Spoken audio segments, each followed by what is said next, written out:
the last few days by people who say, what do you mean, ecology of mind? And approximately what I mean is that the various sorts of stuff that goes on in one's heads and in one's behavior and dealing with other people and walking up and down mountains and getting sick and getting well and all that all that stuff interlocks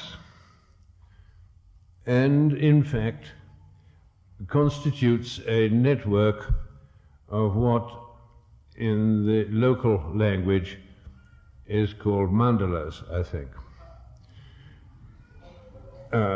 I'm more comfortable with the word ecology than I am with the word mandala, but I think they're fairly closely overlapping ideas, really. And at the root is the notion that ideas are interdependent, interacting, that the ones that do so because they don't fit with the others, or they kill the others, and you've got the sort of complicated, living, partly struggling, partly cooperating tangle that you'd find on the side of any of these mountains with the trees and various plants and animals that live there. In fact, an ecology. And within that ecology, there are all sorts of main themes that one can more or less dissect out and think about separately, always, of course, with some violence to the whole business if you think about things separately. But we're going to do that if you want to think at all, because it's too difficult to think about everything at once. So I thought I would try to unravel for you from some of the ecology of places that I've known something about, say England, America, New Guinea, Dutch Indies, to try to unravel for you something about the position and nature of the sacred in the ecological system. After all, we are here in a spiritual institute, and today is Sunday.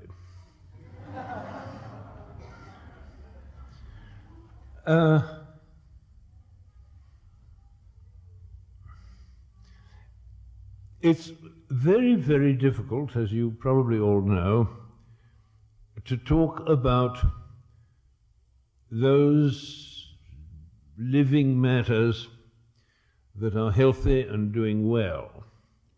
It is much easier always to talk about living matters when they are sick, when they are disturbed, when things are going wrong. Pathology is a relatively easy thing to discuss. Health is a very difficult thing to discuss. And this, of course, is one of the reasons why there is such a thing as the sacred, and why the sacred is difficult to discuss, because the sacred is undoubtedly peculiarly related to the healthy, and therefore one does not like to disturb it and turn it into pathology. But in general, to talk about something changes it. For the better, for the worse, I don't know necessarily. But if it's good, don't disturb it. Let the nicer sleeping dogs, at least, let them lie. So let me try and get over to you what I'm talking about with a couple of instances where the ecology seems to have gone crooked.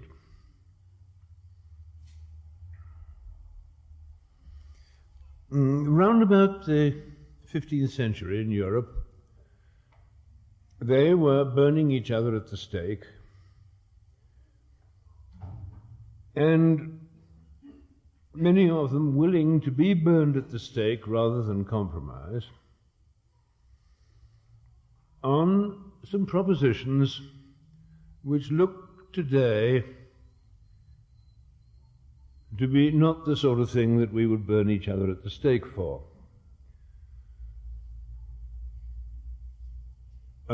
Notably, there was a question about the nature of the bread and the wine in the Mass. And the traditional Catholic position, which at that time was the traditional position, was that the bread is the body and the wine is the blood of Christ. What does that mean? The Protestants said, we know what it means. It means that the bread stands for the body and the wine stands for the blood. And the propositions around which, for which to and fro, this side, that side, they were burning each other, was on the one hand, the bread is the body, and on the other side, the bread stands for the body. Now, I want to suggest to you, not that one of these sides is perhaps better than the other, but that this argument is an argument of sufficient fundamental importance related to the whole nature of the sacred and the nature of human nature to be worth treating seriously and regarding as a matter to and fro around the nature of the sacred. You see, the point is this, that in the various layering of your mind, or at least of this computer, which is obviously part of your mind, I think there's a great deal more than that in it, but in the computer at least, there are various layers of operation. There is ordinary prose consciousness, present indicative type consciousness, what you perceive to be true in the sense that you perceive it. The cat is on the mat if you see the cat on the mat. And that's the sort of waking, normal state most of us have. Not all. And in contrast to that, in that waking normal state, you are quite able to say that this thing is a symbol for that thing, that, what should we say, a stop sign does not actually stop automobiles, but is a signal that tells them to stop. You can draw all sorts of distinctions up in that normal, everyday prose space in your mind. On the other hand, in the part of your mind that dreams, you cannot draw those distinctions, and the dream comes to you with no label which says it's a metaphor or it's a parable. It is the experience you have while you dream it, and except in very sort of funny, marginal, half-asleep states, it's not even labeled as a dream. The label is not something, that sort of label is not something which that part of the mind can accept, can deal with. Okay. So that now if we go back to those propositions about the bread and the wine, we find that to the front part of the brain, it is perfectly sensible to say the bread stands for the body. To the back part of the brain, this means absolutely nothing at all. And to the back part of the brain, the bread is the body, or it's irrelevant. In the back part of the brain, there is no as if. the metaphors are not labeled as metaphors, and they're not turned into similes. And this is, of course, part of the problem with schizophrenic people with whom I dealt for a long time, that they are more Catholic than the Catholics, so to speak. They feel rather strongly that the metaphoric is the absolute. All right. So there was a war, a struggle between these two sides in the 15th century about the interrelationship of ideas. And out of that struggle grew the Protestant churches, which in a funny sort of way, if they could, but they've never quite succeeded in doing it, the trend of Protestantism is to exclude the back part of the mind from the church. Now, there are various things you can say about that. One of them is that the back part of the mind perhaps belongs in church more than any other part. And a church without the back part of the mind present is really only a social community hall of some kind in which prose issues can be discussed.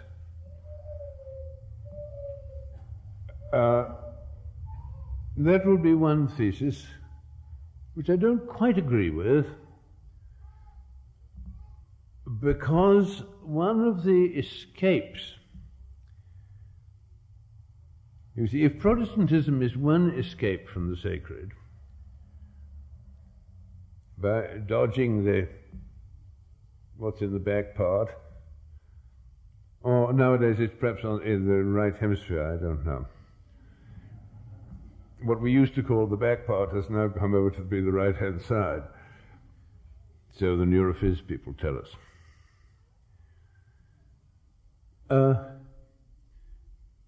And one way of dodging the sacred is to dodge the back part. Another way of dodging the sacred, of course, is to devalue the front part. And my suspicion is that the richest use of the word sacred is that use which will say that what matters above everything else is the combination of the two, is getting the two together. And that any fracturing of those two is, what should we say, anti-sacred. In which case both the Catholics and the Protestants were equally anti-sacred in the 15th century in their battles.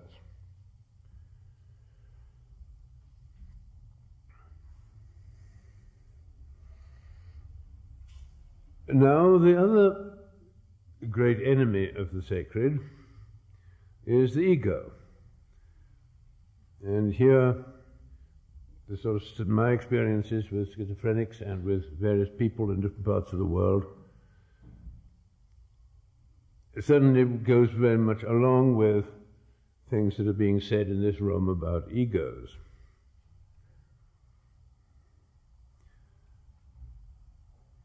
There's a story.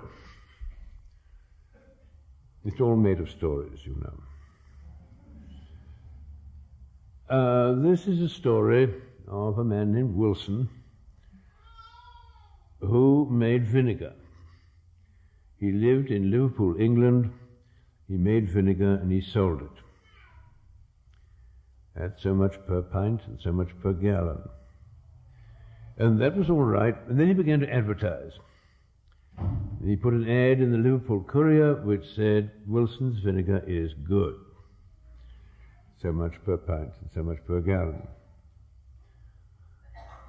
He enlarged his ad and even finally put an ad in the London Times in which he said that Wilson's vinegar is the best, which he wasn't at all sure about, or what it might mean. So, having had this success with advertising, he went to America to a convention of advertising men, public relations men, I'm sorry. And he told them about his success, and they said, oh, but you didn't do the right thing at all. To begin with, don't make vinegar. Let some other sucker make the vinegar. You make the labels, you see. And on the labels, you come to us for $500,000 and we'll put on a campaign for you. And Wilson said, a campaign? And they said, yes. For example, you get a sacred picture. You get Rockwell Kent to paint you a picture. And Wilson said, what do you mean? Well, a sacred subject, so they said. Well, Bill, where's what's it, vinegar in the Bible? Oh, yeah. See? Right. I see it all, he said. The two thieves on the cross, and Christ in the middle, and the centurion with the sponge on a stick. And the words, take it away, it isn't Wilson's.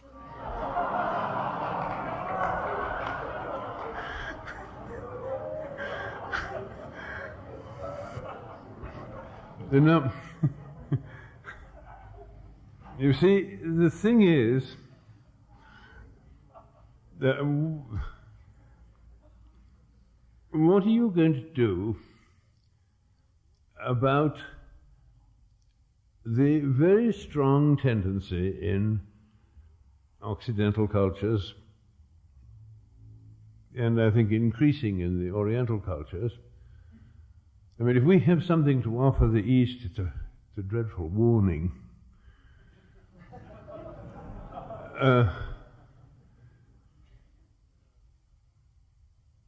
What are you going to do about the use of the sacred?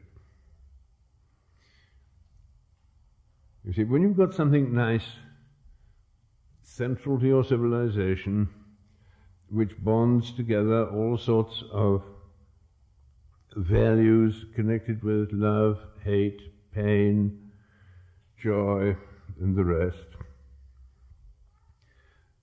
A fantastic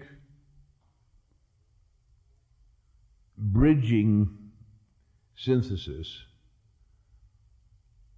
to make life make a certain sort of sense.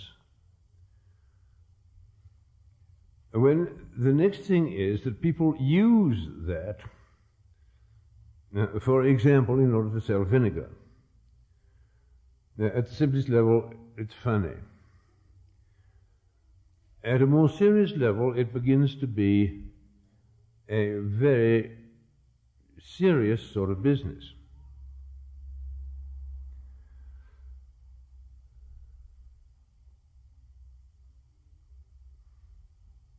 One of the very curious things about the sacred is that it usually does not make sense to the front prose, cat on the mat type of thinking.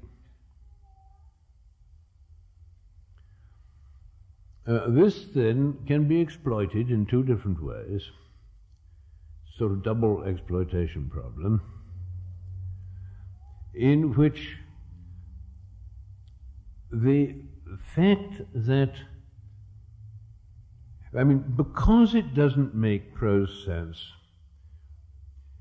it has to be more or less secret, partly secret, from the prose part of the mind. This secrecy, which every Protestant thinks is wrong, it's obscurantism, and psychologists, I suppose, wouldn't approve of it, really. But that secrecy, you see, is a protecting of parts of the whole process mechanism to see they don't neutralize each other. All right, now, because there is this one-way screen, this between the two things, the two sides, the prose and the poetical, or the dream, because there is that barrier, it is possible for people who ought not to be allowed to do so to use this side as a way of influencing people. Use the charismatic aspects of it, use propagandic aspects to play with your emotions in various ways for political purposes, commercial purposes, family influence purposes, to make you a little ashamed in order to control you, and so on, and so on, and so on. Things which the rising generation in this country is doing its best to kick in the pants and get out of the, not to be influenced by these rather cheap appeals to things which ought not to be cheap at all.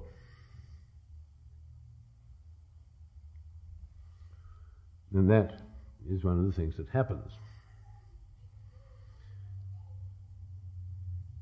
And it can be done rather easily by any confidence trickster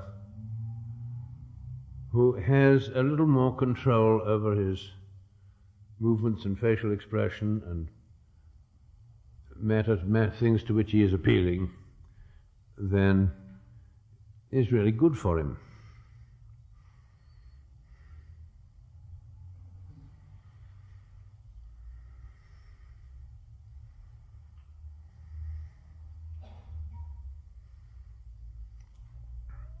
Now there's another strange business with the sacred, and that is that it's always a coin with two sides to it, a double plus or minus business. The original Latin word "sacra," from which we get ours, means both so holy and pure as to be sacred, or so unholy and so impure that it is sacred. It's as if there's a scale, and on the extreme pure end we get sacredness. We drop in the middle to the secular, the normal, the everyday, and then when we get down into the bottom end, again, you find the word sacra, the Latin word, applied to the most impure, the most horrible. And you get the notion of magical power, which I suppose is the shared notion, applying actively as expected to be active at both ends of the scale, where the middle is everyday, prose, uninteresting, secular. Now, I don't know, it's very understandable, really, that if there were only one end, let us say only the pure end, there is then the question of what happens in social process, in human relations, in internal psychology and getting it together in one's mind and all that. What happens when that pure end is violated with various sorts of sacrilege? And at once, of course, you get various sorts of disaster. So that the pure end confers not only blessing, but also, when it is violated, becomes a curse, as all the Polynesian cultures know very well, that every promise, for example, carries a curse in its tail. So that, in a sense, that sort of double-endedness is sort of expectable.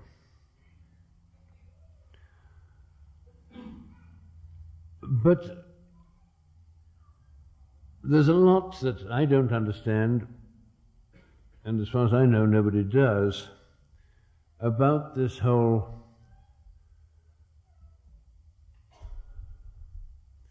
species of damage that goes with attack on the sacred.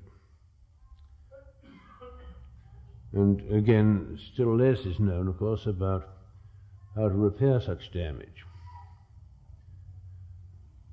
This is roughly what we were working on back in the 50s and 60s with schizophrenia.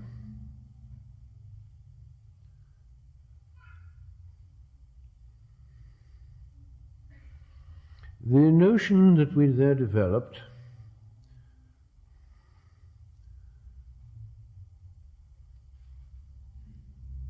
was, how shall I say, that the relation between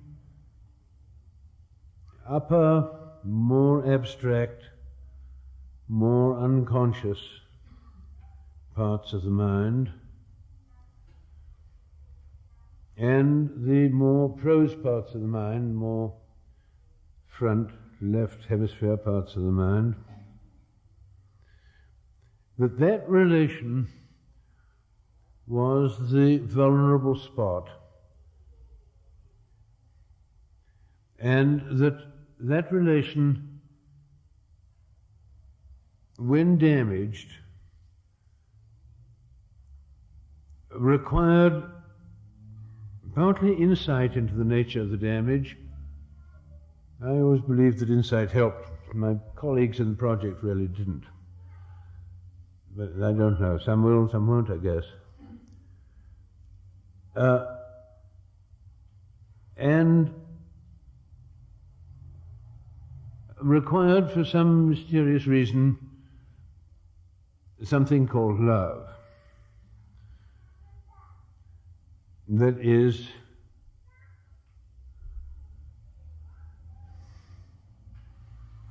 well, let me spell out a case or two. The guy says, I've been suggesting to him that some things were pretty wrong between him and his mother. He says, quote, Germany's forgotten when we know the colors of everybody.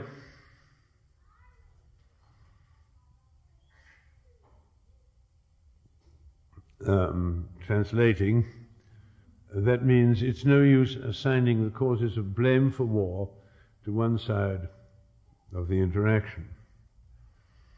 Germany's forgotten when you know the colors of everybody.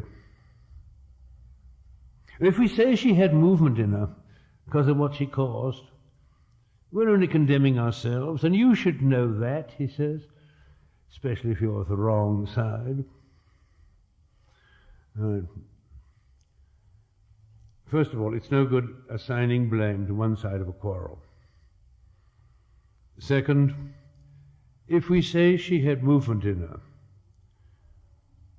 if we say that she failed as a loving support, say. She had movement in her, she wobbled. If we say she had movement in her because of what she caused, my schizophrenia, we're only condemning ourselves. We're only making ourselves unlovable if we say she had movement in her because of what she caused. And you should know that, he says, nothing to me, especially if you're the wrong side.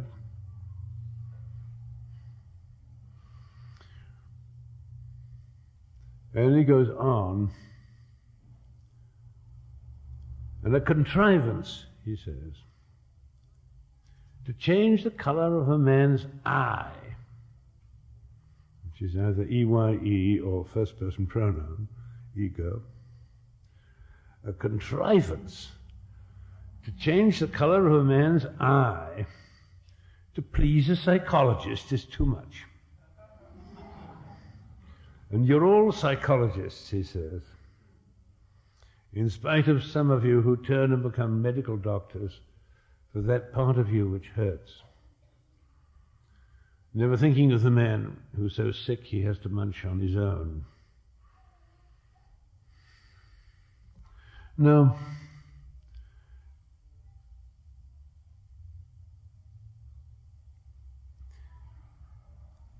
the thing is, the protest against the contrivance, that is, it isn't really any use to take him and, what should we say, give him exercises, play various propagandas on him,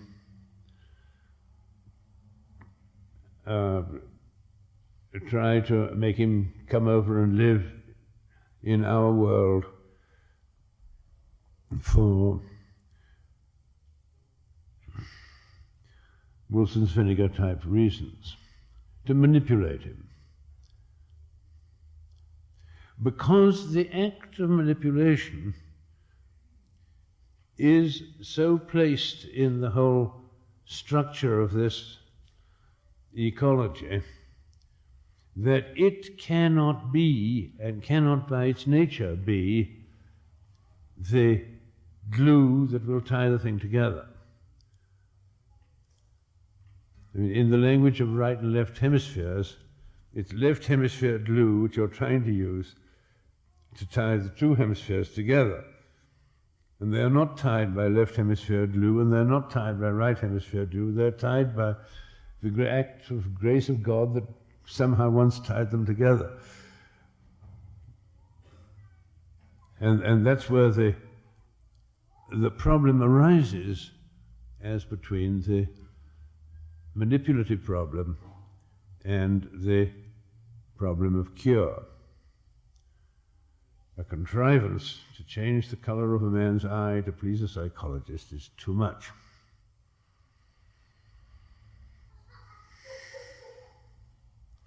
Now,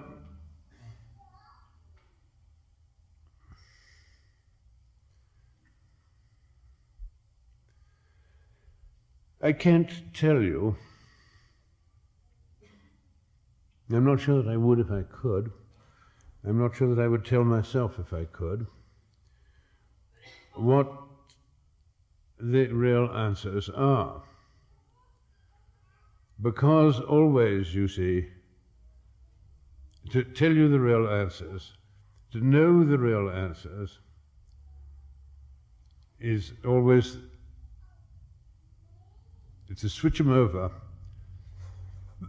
onto that left hemisphere purposive manipulative side. And once they're switched over, however right they were, poetically, aesthetically, and all the rest of it, when first conceived, they then go dead and become manipulative techniques. And this really, you know, is what all these elaborate disciplines of meditation and the rest are about. They're about the problem of how to get there without getting there by the manipulative path, because the manipulative path can never get there. Therefore, in a way, one can never quite know what one is doing, or never, what did Christ say, never let the right hand know what the left is doing. Which hands was that, by the way? Never let your... Anybody remember the text? Whoops.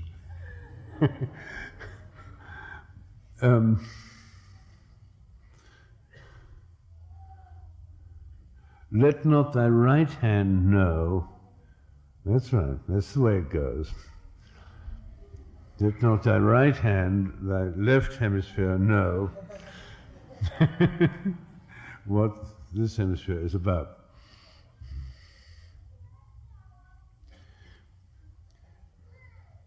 And one of the very conspicuous things with these people in what is called schizophrenia is how much they know of what is wrong. The extraordinary articulacy, once you begin to discover, begin to be able to hear the nature of the poetry that they're using. And there's a story which might please you. This boy, as I'm talking about, he was 35, who said that contrivance was too much. He finally, after about 2 months, started to talk prose, which is considered a good thing in psychiatric circles. And his first prose utterance was Bateson, looking at me. This was after a long silence on both sides. Nobody said anything. No context except that there was me and there was him. Bateson, you want me to come live in your world. I lived in it from 1920 to 1943, and I don't like it.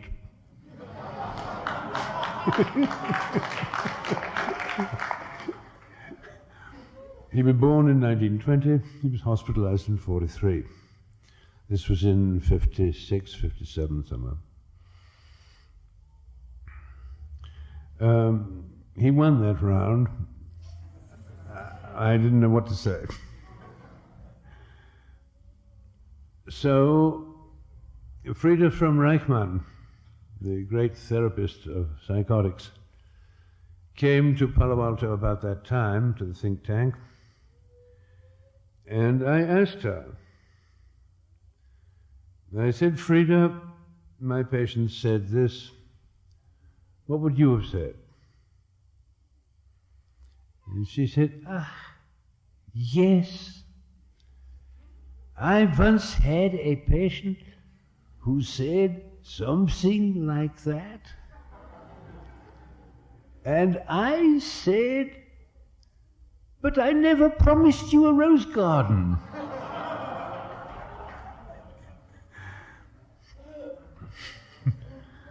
The story which I retailed not long ago to Joanne Greenberg, the authoress of I Never Promised You a Rose Garden.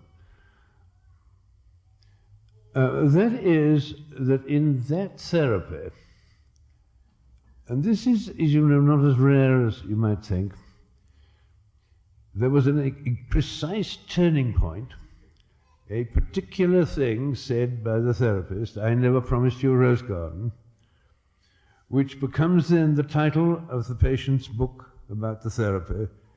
The patient knows this was the watershed, this was the fulcrum on which the change occurred, and the therapist was a good enough therapist to know also that it was the turning point. So that, well, I don't know the date of the therapy, but it was some years before my conversation with Frieda, And that was, I think, a couple of years before the publication of the book. There are moments when, dare we say, enlightenment, a flash occurs between two people, and that's it. And after that you have many hours of conversation, perhaps, which are the assimilating, working out of that flash.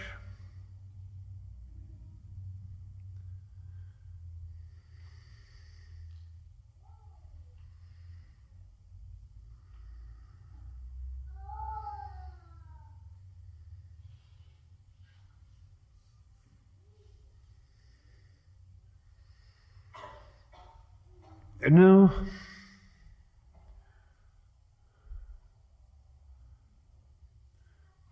this is a very Taoist sort of statement that I'm giving you all the way through. A statement that, while it may be fairly easy to recognize moments at which it all goes wrong,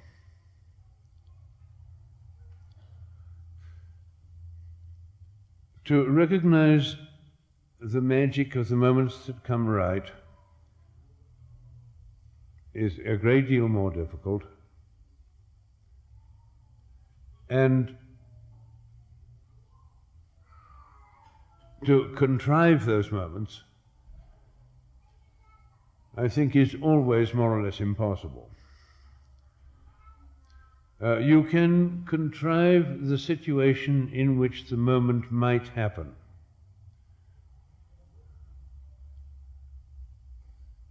You can rig the situation so that it cannot happen.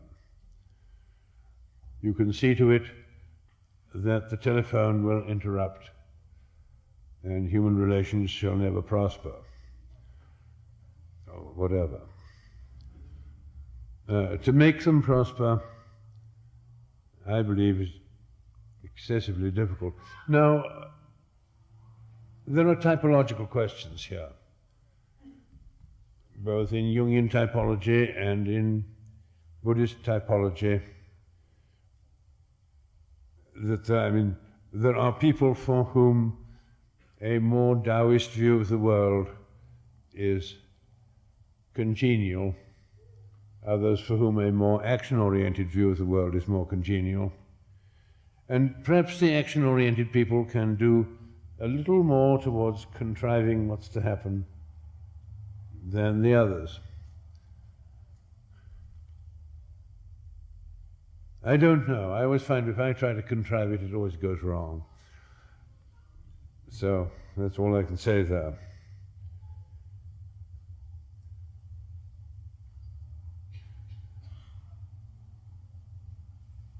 There are things, you know, that people do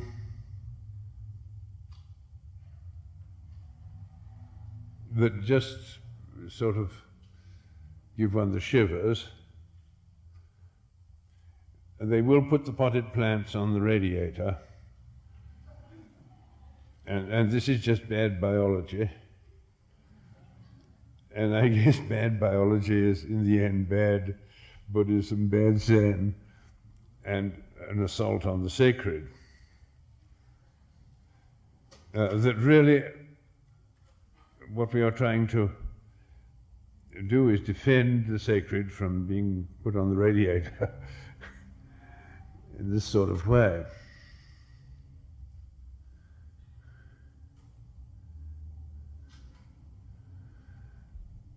Let me try and dissect it a little more.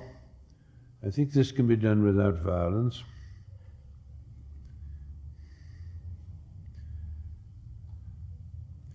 Let us suppose I remember as a small boy, I suppose I was 8 or 9 in England, where small boys then wore, black and white things and hard collars and all that stuff. And I remember the first night, first occasion, on which I had to tie a bow tie.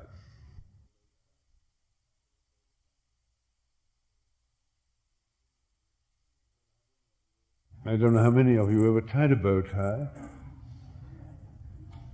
I don't see many bow ties. For some reason, I couldn't get any help. And so I tied a bow, and it stood vertically. Somebody was tied a bow tie.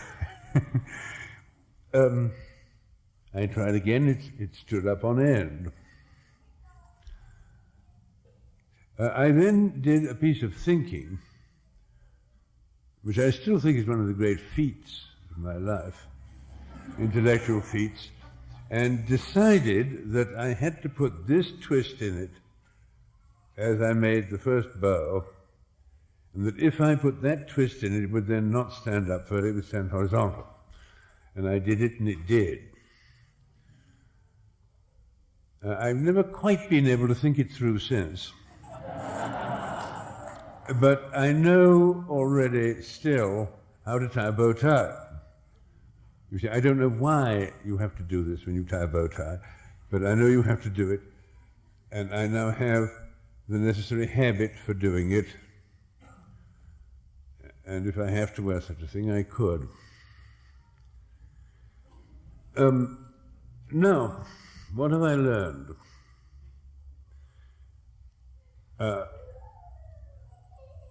At a very simple level, I learned to tie a bow tie, yes? I can now produce this little monstrosity if I need it. But I learned, second, that it is possible to think through such problems as how to make bow ties, pretzels, and similar things.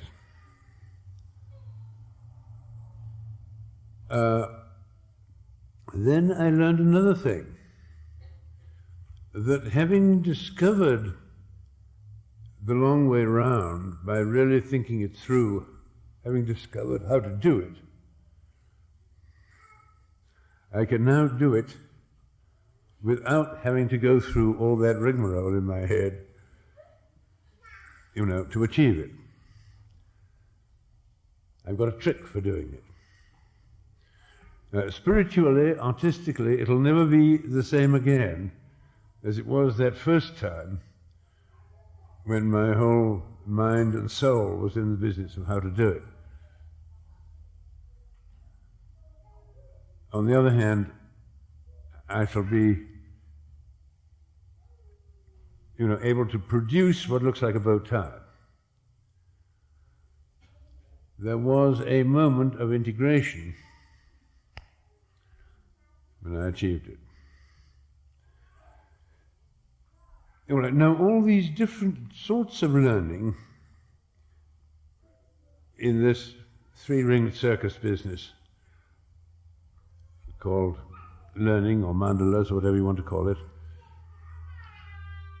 those different things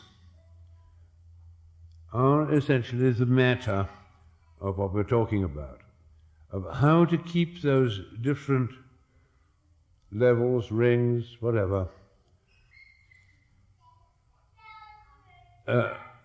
not separate, because they can never be separate, and not confused, because if they get confused, then you don't know what is metaphoric, and you start talking like a schizophrenic and thinking like one,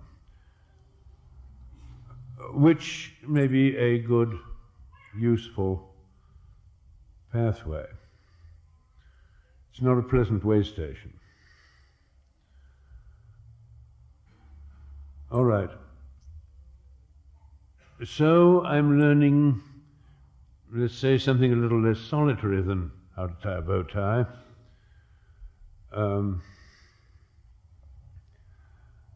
I'm learning to act as a host or act as a guest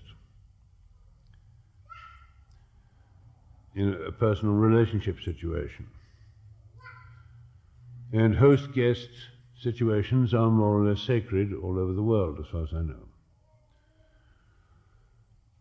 And are, of course, one of the reasons why, to go back to where we started, the bread and the wine happen to be sacred objects. Don't you see, get it upside down. The bread and the wine are not sacred because they represent Christ's body and blood. The bread and wine are primarily sacred because they are the staff of life, the staff of hospitality, of guest, of health, and all the rest of it. And so, secondarily, we equate them with Christ, etc. The sacredness is real, whatever the mythology. The mythology is only the poetical way of asserting the sacredness, and a very good poetical way of asserting it, maybe. But bread is sacred, whether or not you accept the Christian myth. And so is wine. Unless you're determined to eat plastic.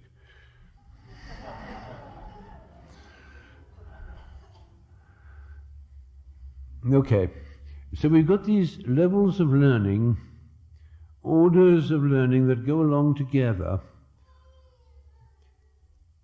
and it is their going along together that is the key to certain sorts of mental health, joy, so on.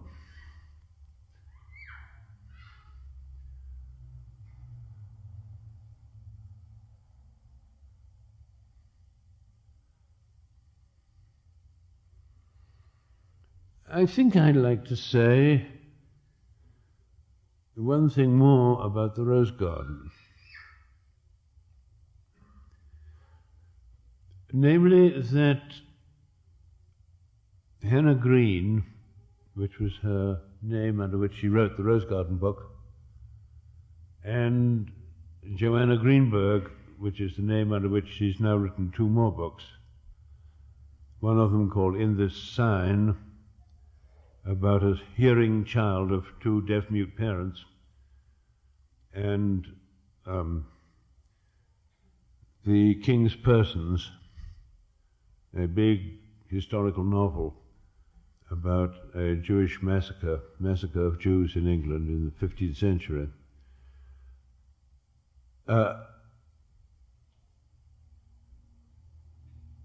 I think it might be worth a good many of your whiles, does it have a plural, if you took a look at that history as it is on the market published. It's pretty obvious that that gal, going through a total psychotic experience with 2 or 3 years hospitalization and a long therapy with, what's her name, Frieda from Reichmann, that girl comes out of it with a quite extraordinary wisdom and, you might say, inner tranquility of some kind that is very relevant to what you all in this room are looking for and talking about. I'm not exactly recommending 3 years of hospitalization in Chestnut Lodge. In fact, I rather strongly recommend that if you're going to go psychotic, you try to do so without the aid of the state hospital system. On the other hand, it is evident that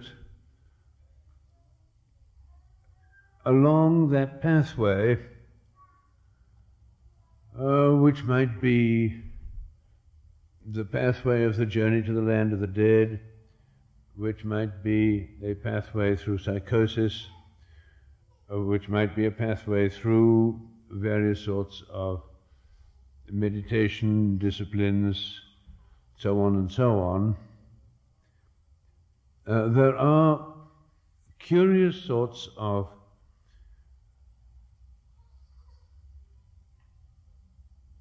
putting together, coming together of human wisdom,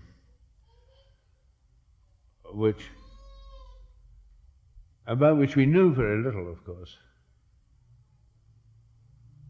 but which are very impressive and valuable things.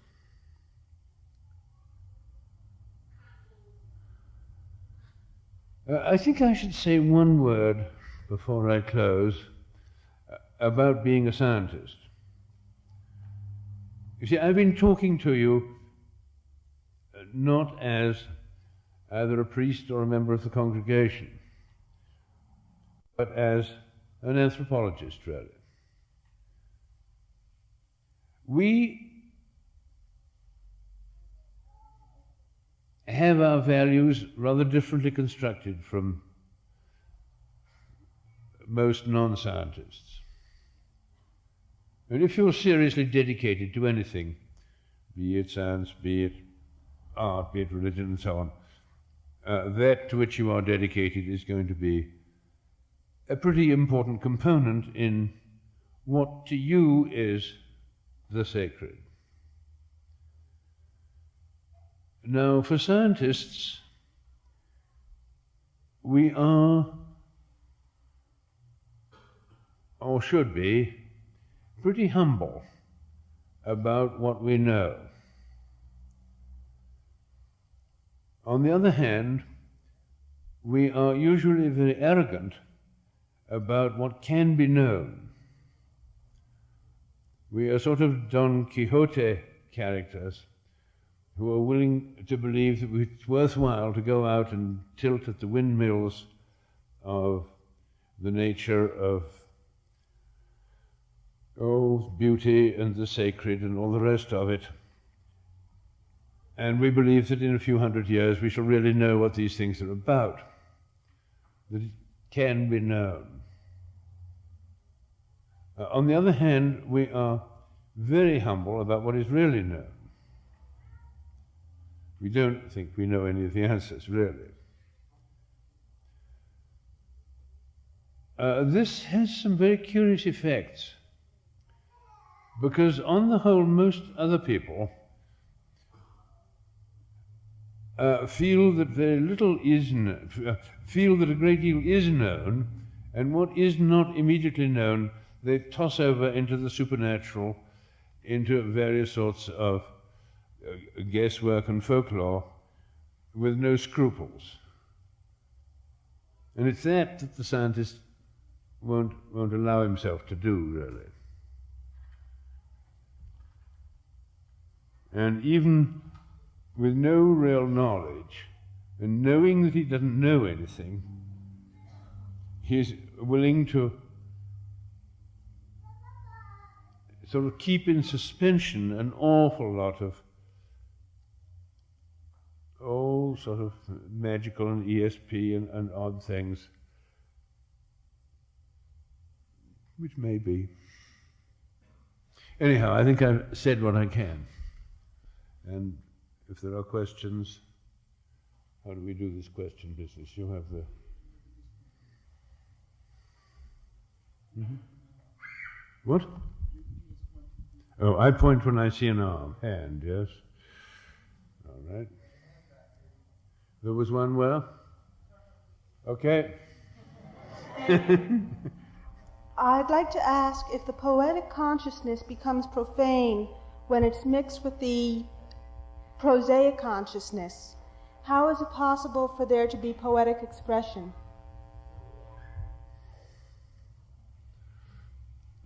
The question is, how can they combine? Is that right? Well, as I understood what you said, when the poetic side of the mind is mixed or comes in contact with the prosaic, the everyday consciousness, it becomes profane, and the mixture is not a very positive thing. No, I didn't say that exactly. I said, in fact, that I thought the sacred consists actually in the bridge work, in the combining of the two things, and that what is very bad or disastrous is a breach of that bridge work. Now,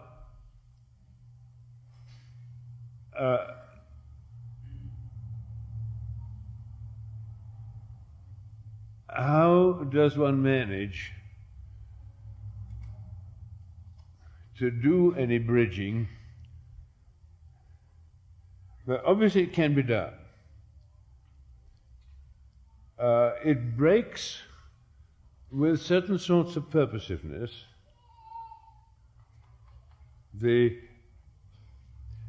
One of the very conspicuous things that I've been fighting for years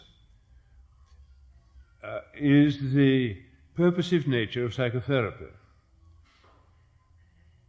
That the whole of psychiatric literature, practically, is organized around the notion that mental illness is sick, and that the duty of the psychiatrist is to change that into, quote, health, the medical metaphor. Now, our personal experience in the Schizophrenia Project was that we never had the least idea how to think about any of this stuff as long as our eye was on a therapeutic outcome, a purposive outcome. It's the purposing thing that divides and divides, I think. You see, what finally came out, and still hasn't been well published, but it's been better published than in the first papers, was the fact that, quote, schizophrenia, unquote,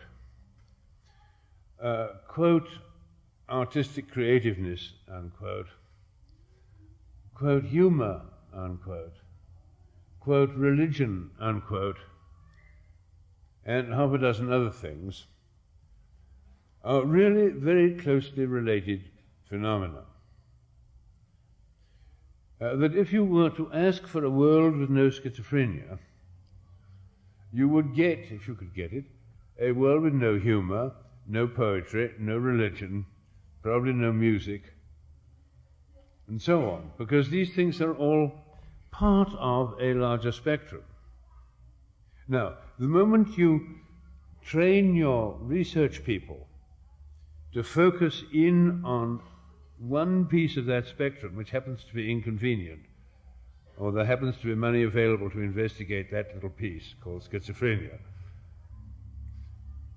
they then cease to see it as part of this wider thing called life, and you lose the vision. I'm not sure that I answered your question, but I answered something or other.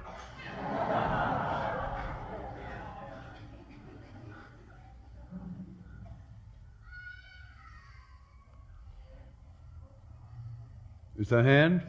Right. I have. I'm wondering if you can try to explain for us this process where you came to an understanding. As in when you learned to tie your bow tie, was it a prosaic process or not? Did your moment of enlightenment, do you feel, does it arise from the prose part of your consciousness, or this dream consciousness, or is it a piece of the bridge work?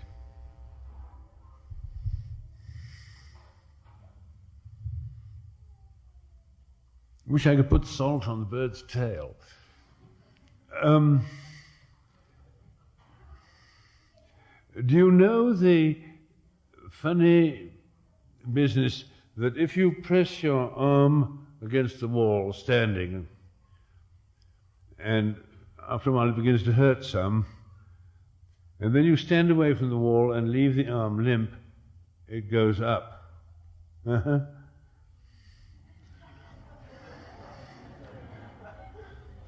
Well, you achieve or the sort of thing that happened in our schizophrenia project.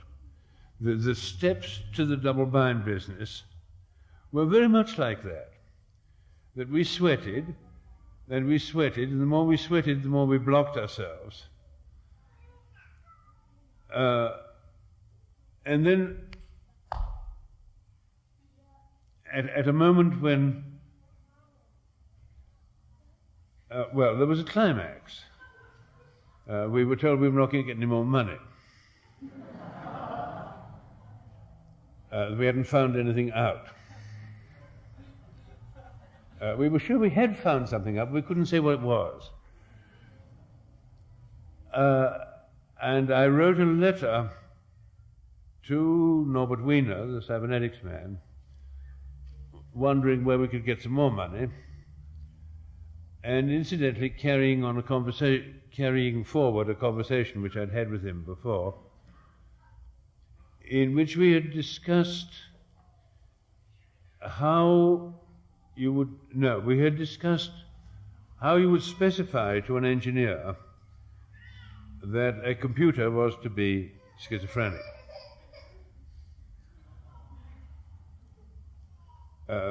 This is a very good discipline every now and then, to have to specify something that you mean. We decided that the computer would be schizophrenic if it was like, say, a telephone exchange which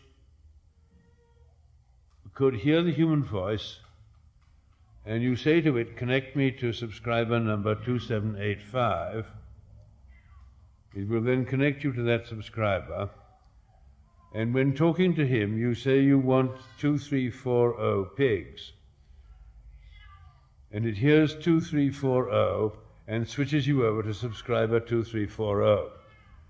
That is, it refuses to accept the logical type levels of what is said. The contextual structure, it hears a number and disregards the context in which that number was uttered.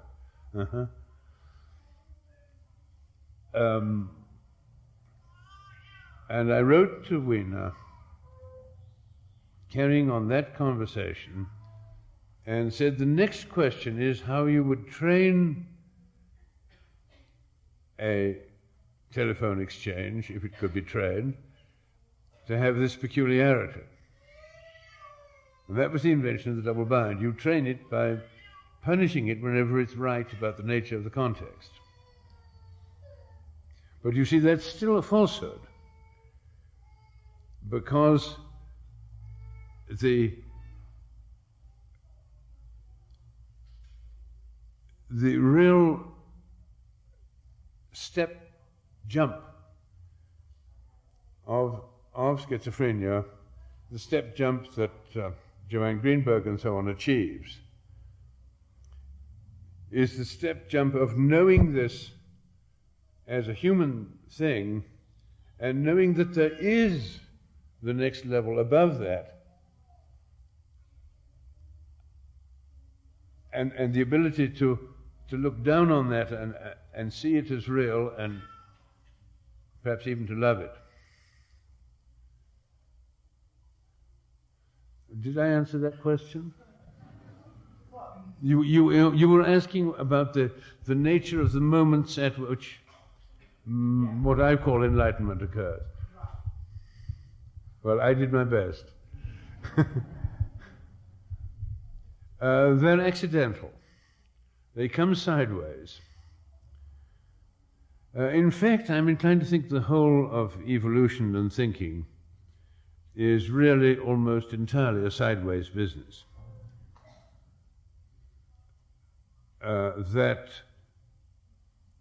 We know that most adaptive functions, breathing, for example, is not done in order to get oxygen. The breathing is done because the CO2 gets too strong. And the thing which drives you to breathe is the presence of CO2, which is not poisonous particularly. It's a little bit poisonous, you get enough, but you get an awful lot.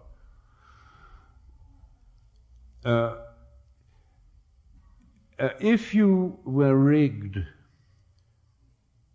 so that the absence of oxygen was the thing that made you breathe,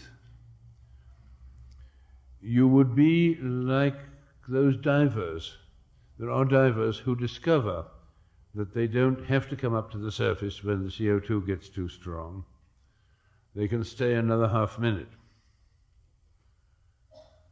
Now, they're in a very dangerous position. And on the whole, the safe and sensible way to organize everything is to do what you have to do for the wrong reasons. And this seems to be how the world works. I mean, ranging from how you breathe to how you deal with gangsters. You don't arrest them for being gangsters, you arrest them for their income tax returns. And so on. There seems to be quite a deep biological tendency to organize that way. Now, partly because that is so, whenever you start being a mongoose and deciding that your purpose is so-and-so, you've got to do something or other. You've got to improve the carburetors of automobiles or whatever it is, and you start going direct for the thing that you call your purpose. You start setting up organizational structures which are really quite non-biological.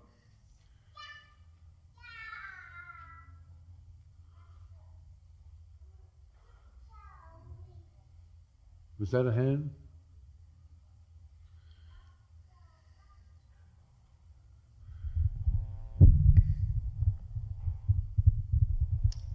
Let's see if I can see it right. Here, we have one here, I guess. They've given me the microphone, so I suppose that's... Yeah, we got one there. Shall I go ahead? What? It's frightening.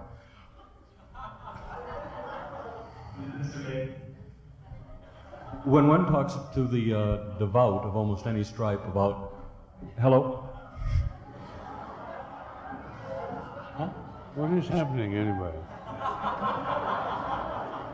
Ah!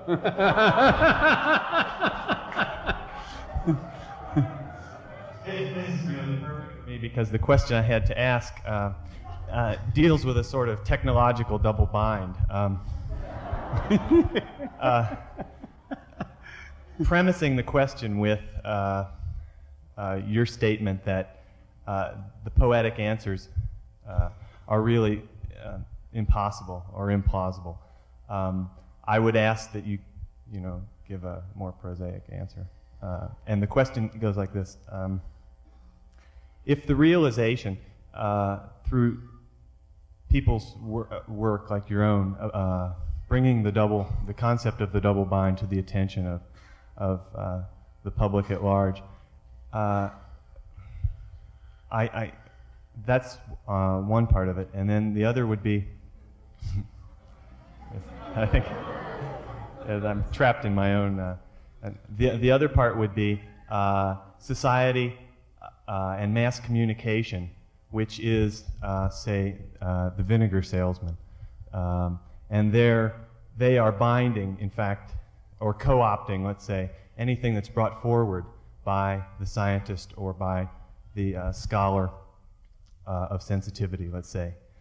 What I wonder is, do you foresee a society, or the possibility of a society, in which the culture is madder than the madness, say, of any of the individual components, or it is so, in other words, anything that can be brought forward to sensitize the public at large is turned around, in fact, by the label makers or by the which makes the outlay, the culture in which we live wilder than any individual kind of madness. Is that?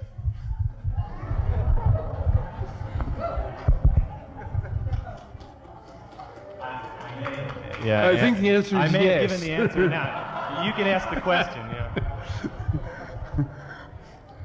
So far as I got the question, I think the answer is yes.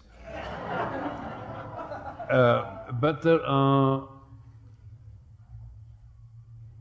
serious criticisms about the question, if I heard it right. Namely, that what you're doing in a question like that is to take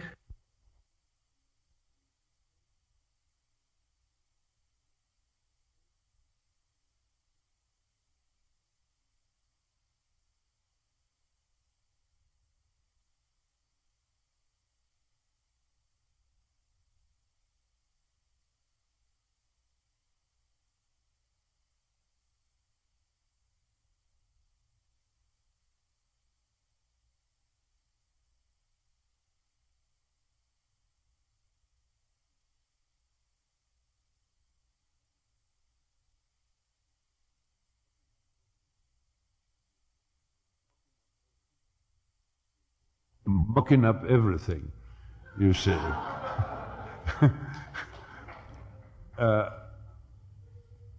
I know that you have a strong feeling.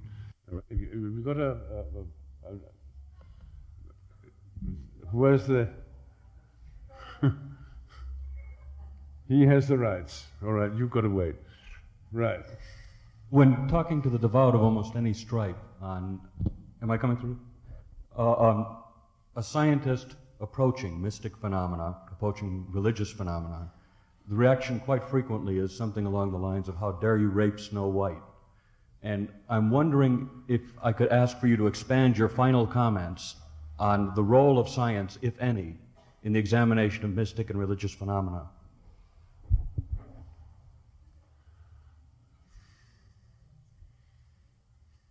Well, it seems to me, first of all, an important scientific statement to say, do not mix up your orders of propositions.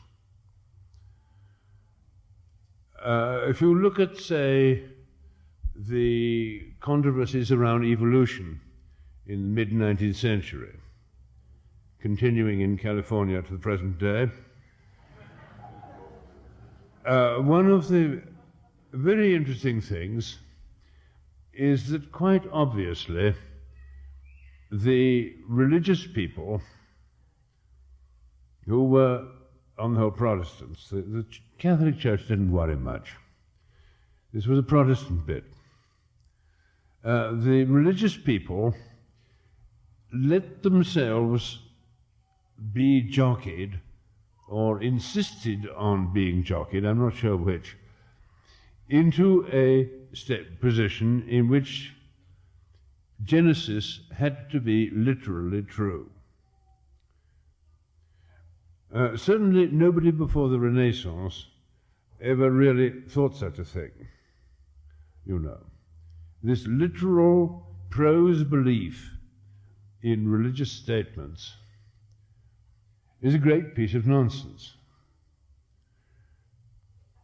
These are various sorts of poetical statements, various sorts of metaphoric statements, and so on and so on. But it is a great mistake to treat them as if they were scientific statements. Now, it is a scientific statement, I suggest, to observe the difference between these. And this is a very important contribution which science can make to helping religious people not get into an awful mess. What they do when they're not in a mess, that's their business, and we can't help them much. For example, let me go back to my schizophrenic friends, which I know better than I know fundamentalists. The man I was talking to you about, who didn't like a contrivance,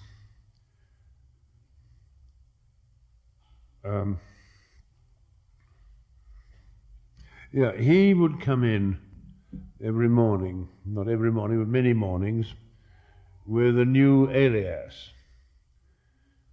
He was Mr. Bonton, and he was King Edward.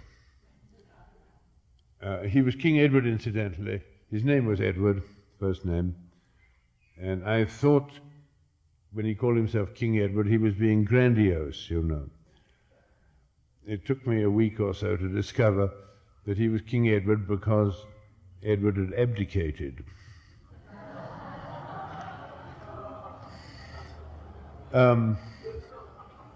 Anyway, he comes in one morning as mailman. He's mailman. Well, if I say to him, you see, no, you're not mailman, you haven't got a mailbag, we will then get into an argument in which he will take a fundamentalist position, which I've driven him into by treating his remark as literal. He accepts the label that I put on his remark. This is part of his trouble. Therefore, I don't put a label on his remark. And I say, how did that feel? And he says, stiff-like, rubbing his leg. And I let him go on with that.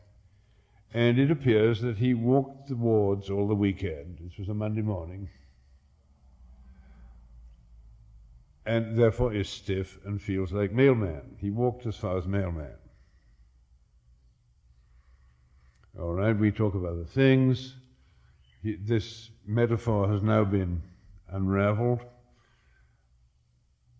and it stays down, disappears for half an hour, and comes back again when he starts to talk about his marriage.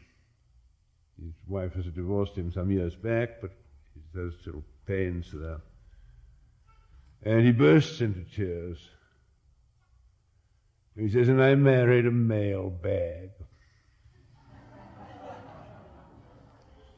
Now, in reply to your question, sir,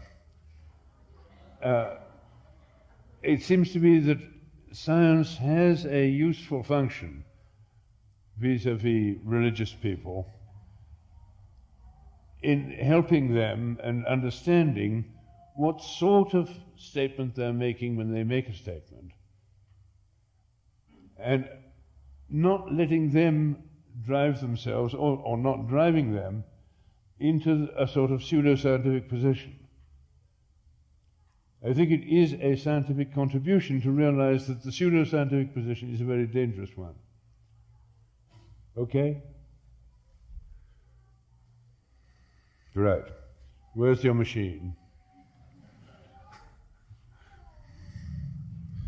Okay, I have a very similar question to what was just asked, and what I'd like you to address yourself to is the notion that how you can non-violently or non-outrageously represent with language what you're talking about as the right side. What do you think the limits of that are? How the right side can be represented in language? Huh? Non-outrageously. Non-outrageously. Whoa.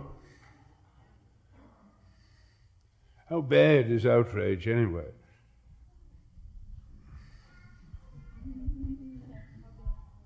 I mean, I think when you say non-outrageously, what you mean is in a way which would be acceptable to the left side. Yeah? Mm-hmm.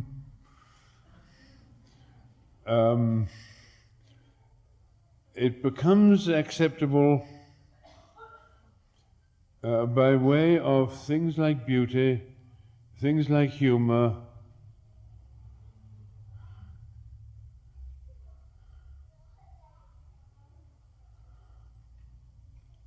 it does not become acceptable by pretending to be left side utterance.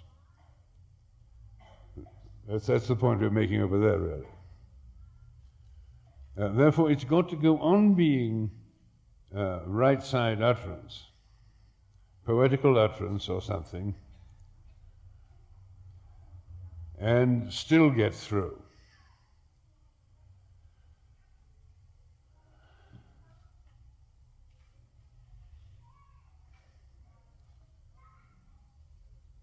I don't know, but I think the answer is somehow related to the nature of humor. Can't do better.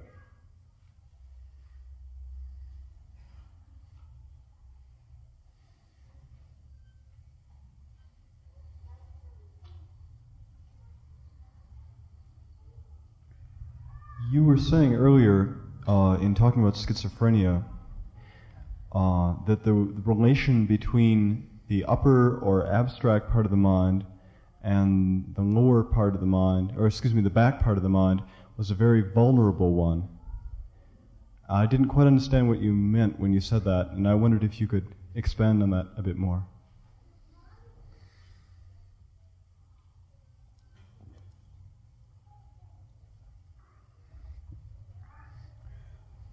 First of all, let me straighten out a point, namely that the abstract end is this end, and the, quote, concrete, it's a ridiculous word, is this end.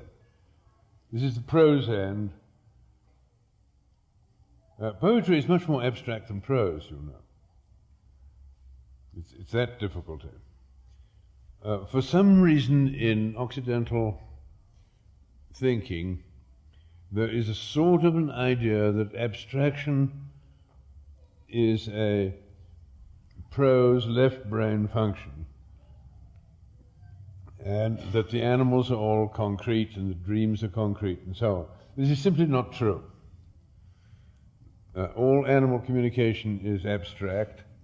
What they talk about is dependency, love, hate. You know, they've no word for milk or sardines.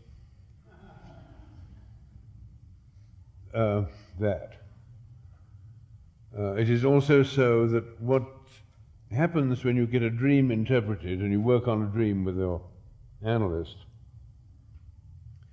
is that you in fact find the abstract content of the dream under the metaphor. If you dream of the thing on the a tumbler of water on a support, the analyst will show you that it is the support relationship that you're dreaming about. The tumbler is episodic, the support itself was episodic. Those were not the subjects. It was the relationship was the subject. And he'll wonder what sort of a thing it was that was supported and only contained water. Oh, you see what I mean? Right. Now, to get to your question,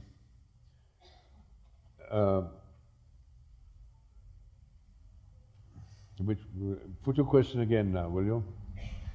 Okay, you were saying that the relationship between the upper or abstract part of the mind and the back part of the mind, or the front part of the mind, anyway, was a very vulnerable one. Fragile, yeah. Fragile, and I didn't understand that. Why is it fragile?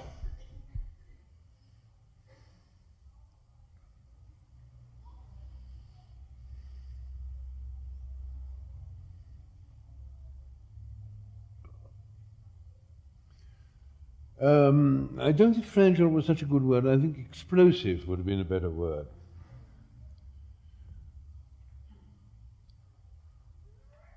I don't know whether you've ever gone through any of these operations of forcing yourself one way or another to discover, say, what a dream is about.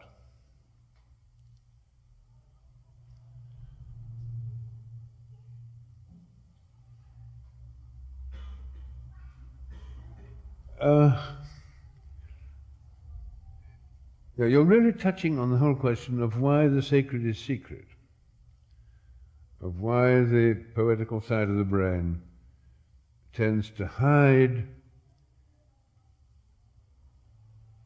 A, the meaning of its metaphors, and B, the fact that it is being metaphoric at all.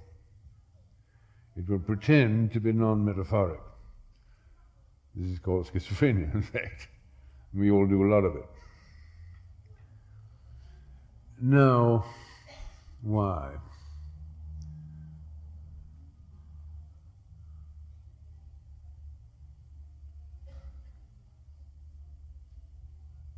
It's usually a great relief, breaks down into an aha of laughter when suddenly it comes out that what the right-hand side was doing. Let me use a story from John Percival's narrative of his insanity. It's the book I edited. He was insane in the 1830s, and he was a VIP patient. His father had been Prime Minister of England, and in fact had been murdered in the House of Commons, the only one we ever did murder.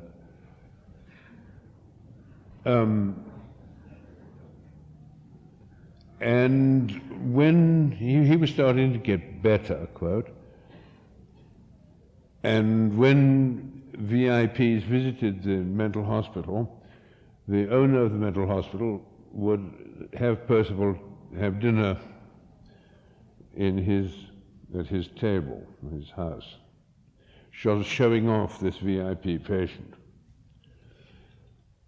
And in this situation, Percival took great pains to be not symptomatic, you know. And he would be carefully eating his beef and peas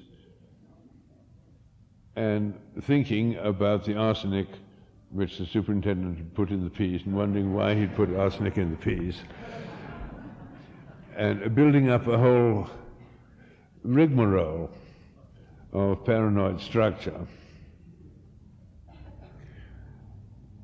And then suddenly this whole bubble would burst. He would see that he was building up a paranoid structure and this sudden discovery was just irresistibly funny.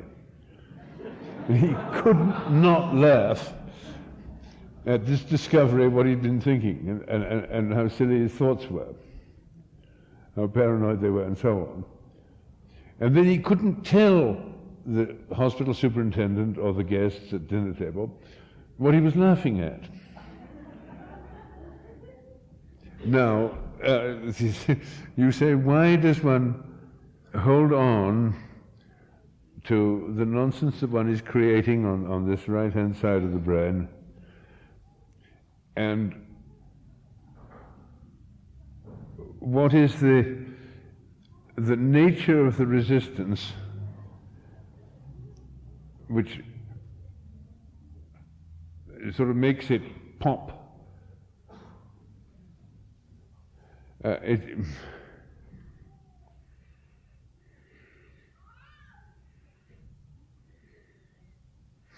you know Wilhelm Reich's description of the masochist, the nature of masochism, in which the argument is not that the masochist enjoys pain, but that he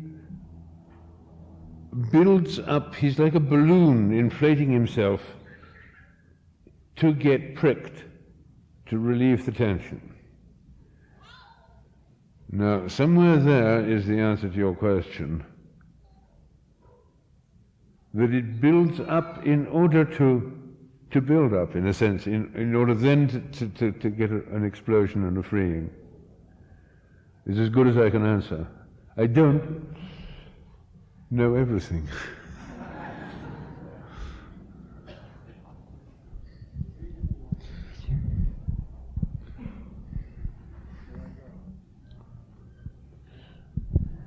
When you were studying the people that were schizophrenic, when did you decide to become like them, or is that a decision you make?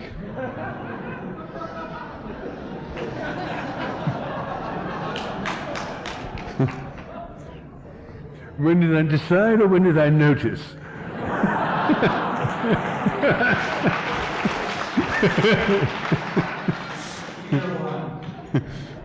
What's the answer?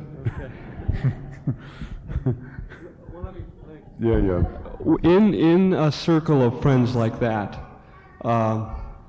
is there something in that with those people that it's easier to look at that side of you? I'm thinking of, that experience where you sound like you lived with them and you met the mailman quite often. And I wonder what happens in that kind of a setting for you. Is it easier to let yourself realize those parts of you? Oh, Lord. To begin with, this was inside a mental hospital, and I was of the key-bearing population, and they were not, right?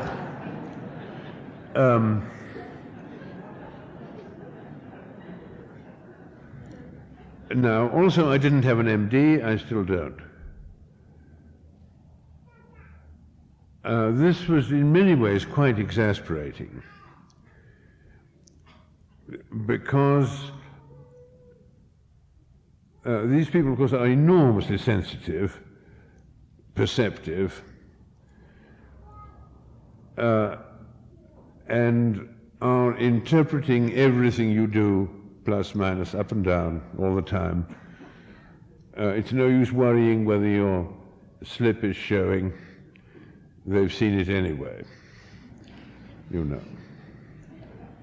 That's what it is to be one of these people.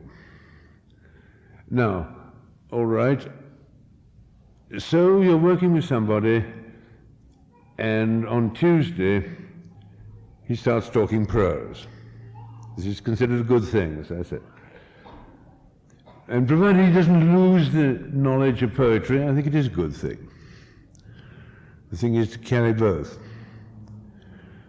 Now, what one would like to do, he's on ward X, 17. It's a disordered ward. It's uncomfortable, it's noisy. And one would like to get him out of that ward within 10 minutes to ride this shift in his perception and mood. But no MD. I'm not ward chief. I'm not part of the administration structure. I have to work through the ward chief, this one, and through that one, and get them both to think it would be a good idea to move this patient from this ward to that ward. And that takes a week, in the course of which he's now flopped back to the other modality. This means that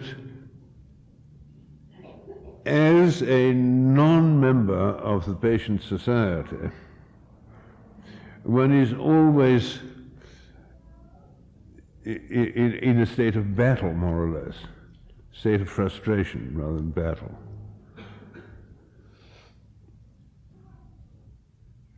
You cannot be one of them.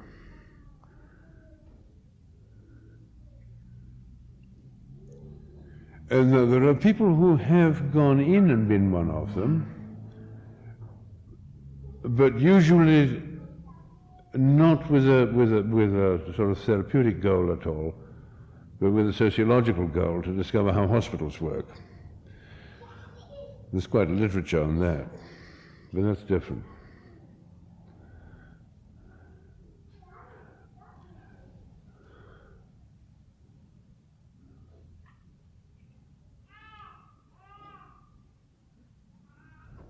You see, either they keep you out, and they keep you out, and they keep you out. And then one day a patient says to you, "You Boy Scout." Now that's letting you in, you see. That is a statement about why he was keeping you out.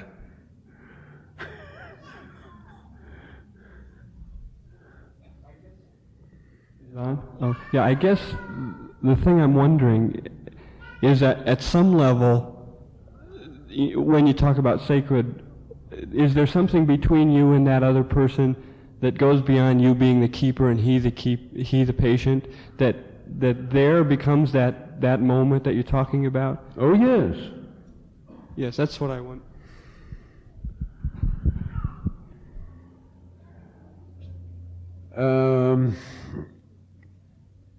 his ward chief said, look, I've got a patient on the ward, Gregory, you might like to be interested in. This is a start, yeah? And I say, okay. And we arrange the patient comes to my office a certain afternoon. We never met.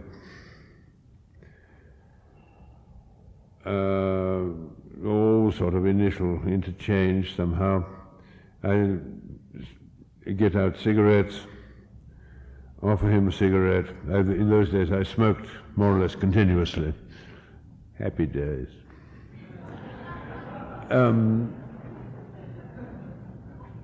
He accepts the cigarette, I take one, I light mine. I give him the matches to light his. Now this is making a statement because he's not allowed to have matches. Okay, he lights a cigarette. 3 puffs. Looking me in the eye, he drops it. Goes down on the carpet. I say, if I was that angry with somebody, I'd tell him so.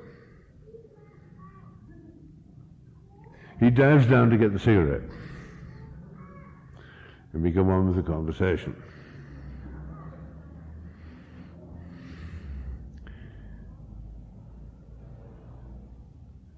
The next day,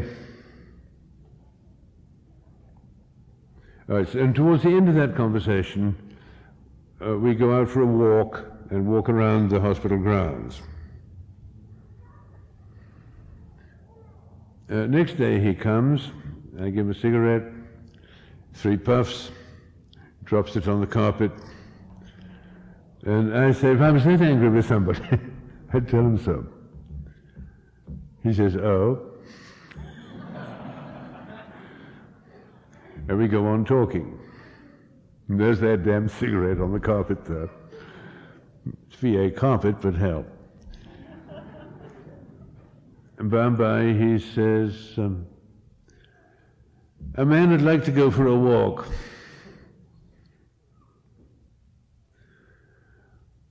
Then I say, what about the cigarette? He says, nonsense. I say, okay. We go for a walk and we leave the cigarette burning on the carpet. And we walk about 100 yards and I can't take it. I say, look man, I've got to know what that cigarette is doing. He says, all right, and we go back. And he picks it up. 3rd day, same bit. 3 puffs, he drops it on the carpet. Then he says, a man would like to go for a walk. And I say, okay. And he goes out through the door, I'm following, and as I follow, I grab up a cigarette, and I palm it. And we walk out onto the hospital grounds, and we've gone about 100 yards, and I say, Ed, I think this is your cigarette, isn't it? And then he has the grace to laugh. Uh-huh. Does that answer your question?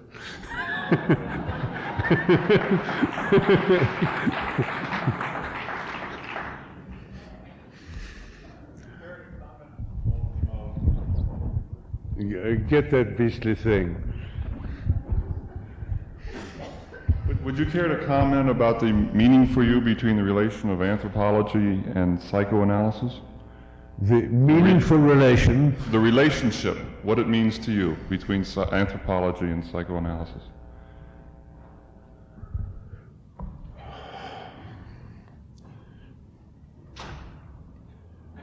Well, I think the organization, the Freudian organization, is a very interesting one.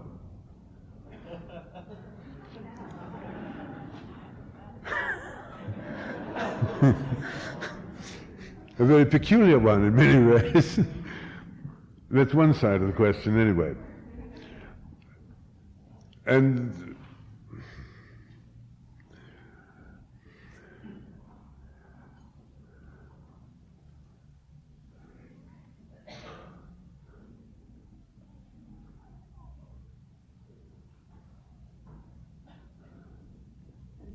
It's a sort of a tool, I guess, too.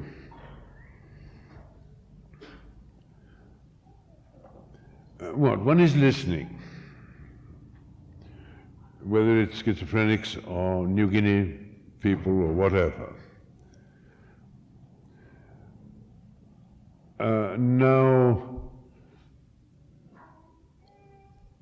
primarily and majorly as an anthropologist, one is listening with a third ear, not to the symbolic structures, but to the interpersonal structures.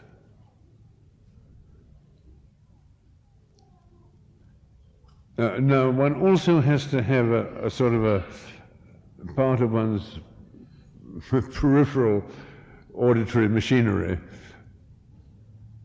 on the symbolic structures.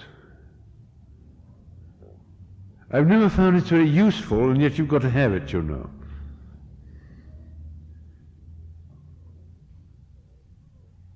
I prefer, and practically all that I've ever done that's been any good has really been about the interactive, interpersonal, well, what the Freudians would call the transference relationships, either between the person who's talking to me and me, or between him and others, orders of dependency, orders of characteristics of human relationship rather than of symbolic structures. And I usually find I get sort of diverted if I start interpreting symbols of any kind, that aspect of Freudianism. Transference important, symbolism a seduction. Would that be the answer? About? Is the machine still there?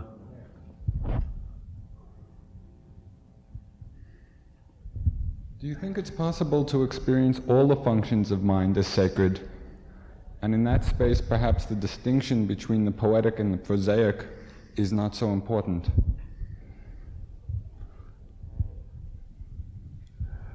Well, what I am inclined, and I've tried to say this rather clumsily, I guess, is not that one or the other is the sacred, but the bridge between them.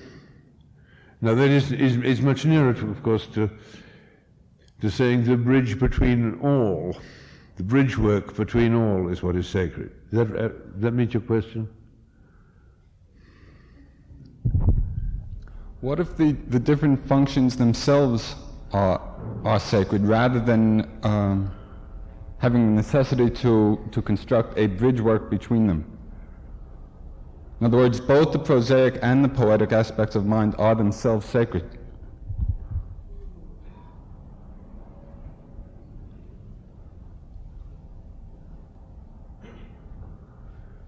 It doesn't appeal to me.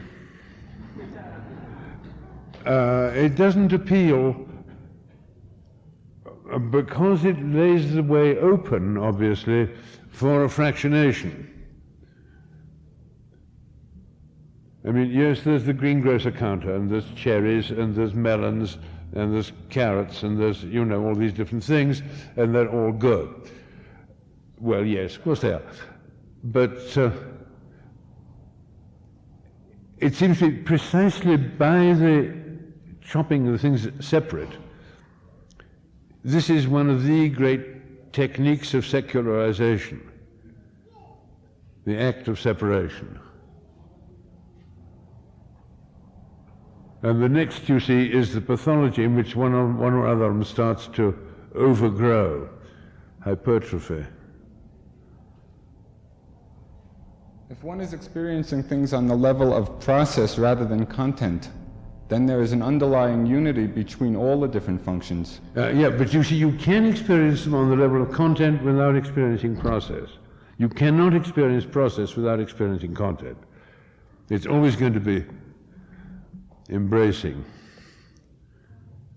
On the level of process, then, would everything be considered sacred? Not on the level of content. In that everything is sharing in the same process. The processes become sacred. Right. My friend Anatole Holt, arguing in favor of process and against content, wants terribly to get a sticker for the back of his automobile which will say, "Stamp out nouns."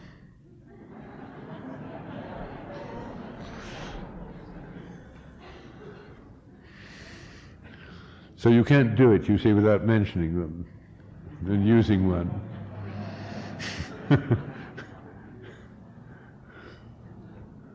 There's a hand there in blue.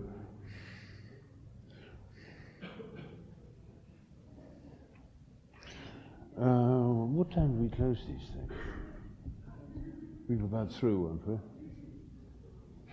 You mentioned that you did not particularly recommend state hospitals for our psychotic episodes, and I was wondering if you would recommend, or what you would recommend.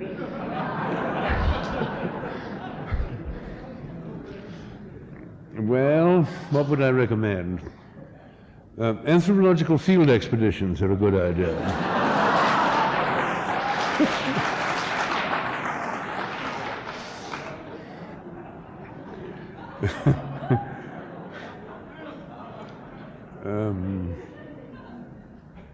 Peace Corps, I guess, is not bad.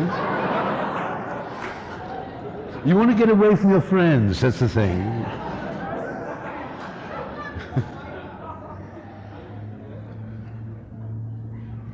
You know, there are monasteries, retreats, mountains.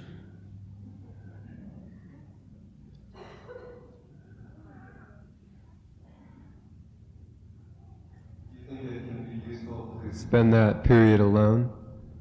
Alone? Not totally alone, no. A lot of aloneness you want, of course.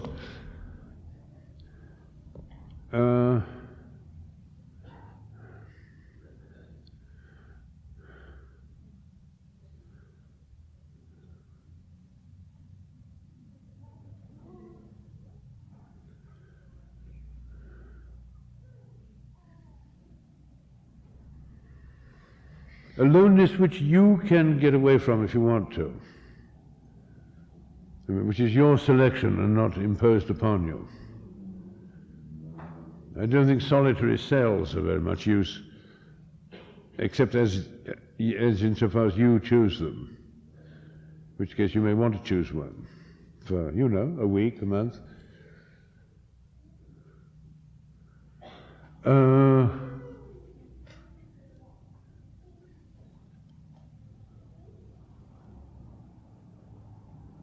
There are a few people, apart from one's own and loving people, who are good, who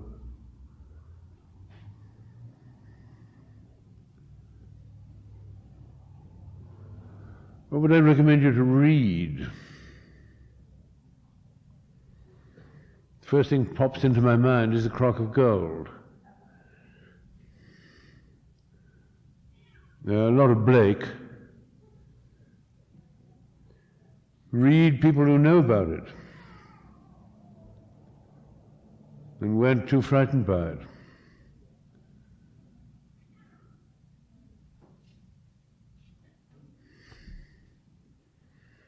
God with you.